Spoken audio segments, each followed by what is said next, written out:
మనం తీసుకున్నాం. ఇన్ని కార్యక్రమాలు మనం చేస్తుంటే కేటీఆర్ అంటున్నాడు మీ 6 గ్యారెంటీలు అమలు కాలేదని. అందుకే ఈ వేదిక మీద నుంచి కేటీఆర్ కు సూచన చేస్తున్నా, అయ్యా నీకు సినిమా పరిశ్రమ వాళ్ళు బాగా తెలుసు కదా, నువ్వు మంచిగా చీర కట్టుకొని తయారయ్యి ఆర్టీసీ బస్ ఎక్కు. కేటీఆర్ కు సూచన చేస్తున్నా, మంచిగా చీర కట్టుకొని ఆడపిల్లలాగా తయారై ఆర్టీసీ బస్ ఎక్కు.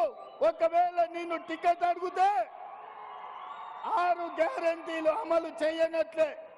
టికెట్ లేకుండా నువ్వు ఇంద్రవెల్లి గాని, నాగోబ జాతర గాని, భద్రాచలం రాముల వారిని గాని, యాదగిరిగుట్ట లక్ష్మీ నరసింహస్వామిని దర్శించుకోవడానికి ఒక్క పైసా అడగకపోతే మా 6 గ్యారెంటీలను అమలు చేసినట్టే.